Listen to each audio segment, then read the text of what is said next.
அகிலமெல்லாம் அரசாலும் ஆதி மொழிகளுக்கு அன்னையாய் திகழ்வது எம்மொழி செம்மொழி செந்தமிழ் மொழி. காற்றின் கீதத்தையும் கவிதையின் வடிவத்தையும் தன்னகத்தையும் கொண்டு தரணியில் பெருமை சொல்லும் ஒரு வீரமொழி. தமிழ்தாய் மொழியை வணங்கி இங்கு வருகை தந்துள்ள சிறப்பு விருந்தினர்களே, அன்புக்குரிய பெற்றோர்களே, சான்றோர்களே, ஆன்றோர்களே, ஆசிரியர்களே, உங்கள் அனைவருக்கும் எனது நெஞ்சம் நிறைந்த பணிவான வணக்கங்கள். நிகழ்ச்சியை தொடங்கி வைப்பதில் நான் மிகவும் பெருமை கொள்கிறேன். எங்களுடைய பட்டிமன்ற தலைப்பு புலம்பெயர் சிறார்களின் தமிழ் வளர்ச்சிக்கு பெரிதும் பங்காற்றுவது பாடசாலையா அல்லது வீட்டு சூழலா? ஆஹா, அருமையான தலைப்பு. புலம்பெயர் தமிழ் சிறார்களின் தமிழ் வளர்ச்சிக்கு பெரிதும் பங்காற்றுவது பாடசாலைதான் என கூற வருகிறார்கள் அலன், கெவின், சுஜானி மற்றும் ஹரிகிருஷ். இல்லை, புலம்பெயர் தமிழ் சிறார்களின் தமிழ் வளர்ச்சிக்கு பெரிதும் பங்காற்றுவது வீட்டு சூழலே என கூற வருகிறார்கள் டிவானா, பிரியந்தர், அஸ்விகன் மற்றும் மூவேனன். இவர்களின் வாதத்தை கேட்க நானும் உங்களைப் போல் மிகவும் ஆவலாக உள்ளேன். முதலில் பாடசாலை தான் பெரிது என முதலில் பாடசாலை தான் பெரிதும் பங்காற்றுவது என கூற வருகிறார் அலன்.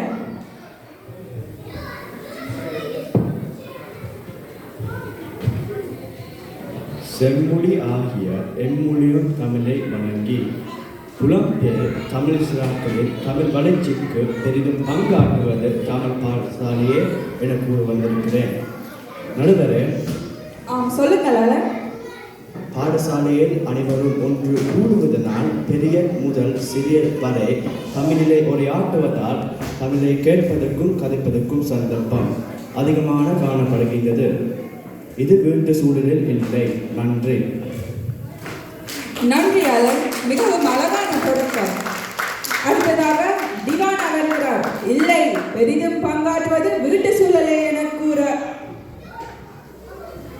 வள்ளுவன், கம்பன், பாரதி போற்றிய தமிழை பணிந்து புலம்பெயர் சிறார்களின் தமிழ் வளர்ச்சிக்கு பெரிதும் பங்காற்றுவது வீட்டு சூழலே என கூற வந்திருக்கிறேன். நடுவர் அவர்களே. கூறுங்கள் திவானா. ஆமாம், அலன் கூறினார் எல்லோரும் ஒன்று கூடுவதனால் தான் தமிழ் வளர்க்கப்படுகிறது என்று. ஆனால் ஒன்று கூடல் என்ற பெயரில் சண்டைகளும் விழாக்களுக்கான ஒத்திகைகளும் சிரிப்புகளும் கதைகளும் என பல மணி நேரம் கலந்து வருகிறது. இதிலிருந்து தமிழ் வளர்கிறது. தமிழ் பாடசாலையில் வரும் 4 மணி நேரமே தமிழ் கற்பிக்கப்படுகிறது. ஆனால் வீட்டில் கிடைக்கும் நேரம் எல்லாம் தமிழை கற்கலாம். இதனது கணிப்பு. நன்றி, வணக்கம். நன்றி திவானா, மிகவும் அருமையான வாதம். அடுத்ததாக கெவின் வருகிறார். திவானாவின் கருத்தை முறியடித்து பாடசாலை தான் பெரிது பங்காற்றுவது என கூற. ஒளவை பாட்டியின் தமிழை வணங்கி புலம்பெயர் தமிழ் சிறார்களின் தமிழ் வளர்ச்சிக்கு பெரிதும் பங்காற்றுவது பாடசாலையே என்ன கூற வந்திருக்கிறேன். நடுவரே, சொல்லுங்கள் கெவின். திவானா கூடி சென்றிருந்த வீட்டில் கிடைக்கும் நேரம் எல்லாம் தமிழை கற்கலாம் என்று. ஆனால் பாடசாலையில் தமிழிலே என்கின்ற ஆசிரியரின் கண்டிப்பும் கவனிப்பும் பாடசாலை சூழலில் கூடுதலாக உள்ளது. இது வீட்டில் இல்லை. ஏனென்றால் நாம் பெற்றோரை ஏமாற்றி விடுகிறோம். நன்றி, வணக்கம். நன்றி கெவின், சிறப்பான போட்டி. அடுத்ததாக பிரியந்தன் வருகிறார். வீட்டு சூழலே பெரிதும் பங்காற்றுவது என கூற. யாரும் ஊரே யாவரும் கேளு என்று கூறும் நம் தமிழை போற்று. புலம்பெயர் தமிழ் சிறார்களின் தமிழ் வளர்ச்சிக்கு பெரிதும் பங்காற்றுவது வீட்டு சூழலே என கூற வந்திருக்கிறேன். நடுவர். கூறுங்கள் பிரியந்தன். கெவின் ஆசிரியரின் கண்டிப்பும் கவனிப்பும் பாடசாலை சூழலில் அதிகமாக உள்ளது என கூறியிருந்தார். கண்டிப்பும் எனக்கு தெரியவில்லை. பாடசாலையில் 5 sit down tea time parents என்ற பல ஆலோசனையை பாவிக்கின்றார்கள். ஆனால் வீட்டில் பெற்றோர்களும் உற்றார் உறவினர்களும் தமிழில் உரையாட வேண்டும் என்கின்ற கண்டிப்பினாலேயே நாம் தமிழை எண்மை அறியாமலேயே தமிழை பேசுகிறோம். நன்றி, வணக்கம். நன்றி பெரியவர். பிள்ளைகளின் வாதம் மிகவும் அழகாக களை கட்டுகிறது.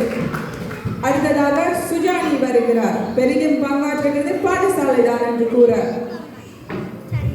பல பாடங்களை தந்த பாடலியை தமிழை போற்றி புலம்பெயர் தமிழ் சிறாருடைய தமிழ் வளர்ச்சிக்கு பெரிது பங்காற்றுவது பாடசாலையை என கூற வந்துள்ளேன். நடுவரே, கூறுங்கள் சுஜானி. இது என்ன கூறி சென்றார்? பெற்றோர்கள் கண்டிப்பினால் நம்மை அறியாமல் பேசுகிறோம் என்று. ஆனால் பாடசாலையில் மாணவர்கள் மத்தியில் போட்டிகள் புரட்சிகள் வைப்பதனால் அவர்களிடம் பாடங்கள் ஊக்கம் கூடுகின்றது. அத்துடன் சாதனைகளும் கருத்துகளும் வழங்கப்படுவதனால் ஒரு ஒழுங்குமுறை நடைமுறைப்படுத்தப்படுகின்றது. இது வெற்றி சூழலில் இல்லை. நன்றி. நன்றி சுஜானி. அடுத்ததாக அஸ்விகன் வருகிறார். பெரிதும் பங்காற்றுவது வீட்டு சூழலை என கூற மூத்த மொழியை பணி புலம்பெயர் தமிழ் சிறார்கள் தமிழ் வளர்ச்சிக்கு மேலும் வீட்டு சூழலை என கூறி கொண்டிருக்கிறேன். நடுவர் அவர்களே, கூறுங்கள் அஸ்விகன். சுஜானியை குறிப்பிட்டார். அவர்கள் போட்டிக்காகவும் பரீட்சைக்காகவும் தான் தமிழை படிக்கிறார்கள் என்று. ஆனால் தமிழ் மொழி என்பது போட்டிக்கானது அல்ல, அது நம் உணர்வுக்குரியது. போட்டிக்காக கற்பமாக இருந்தால் போட்டி முடிந்ததும் தமிழை மறந்து விடுவோம்.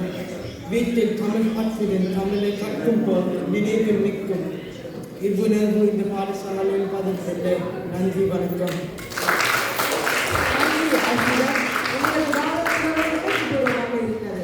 அடுத்ததாக ஹரிகிருஷ்ண வருகிறார். பெரிதும் பங்காற்றுவது பாடசாலை தான் என கூற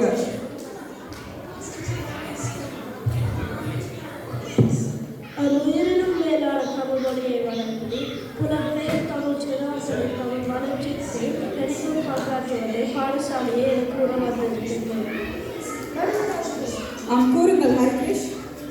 அஸ்விகன் கூறி சென்றார்.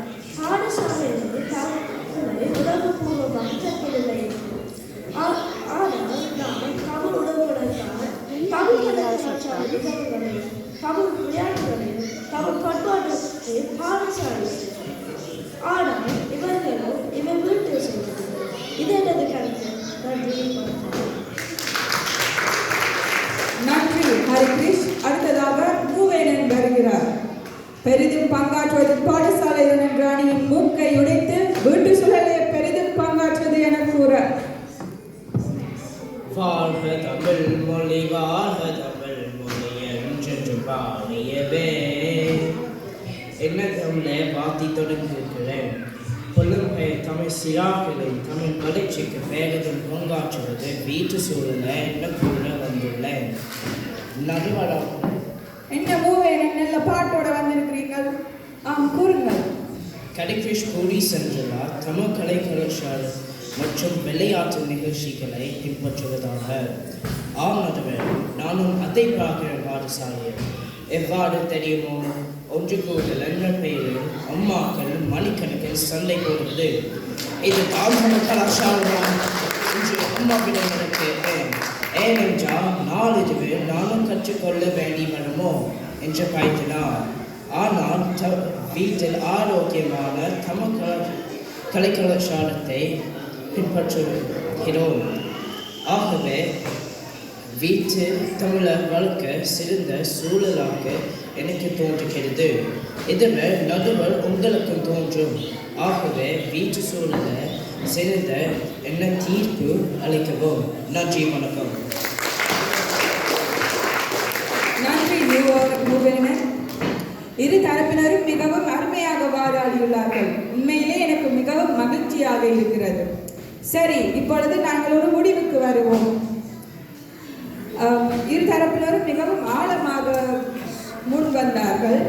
எனக்கு இன்னும் முடிவெடுப்பதற்கு தெரியாமல் இருக்குது. ஒருவர் பாடி மயக்கிறார், ஒருவர் மிரட்டி விட்டு செல்கிறார். என்ன செய்வது? நீங்கள் என்ன நினைக்கிறீர்கள் மக்களே?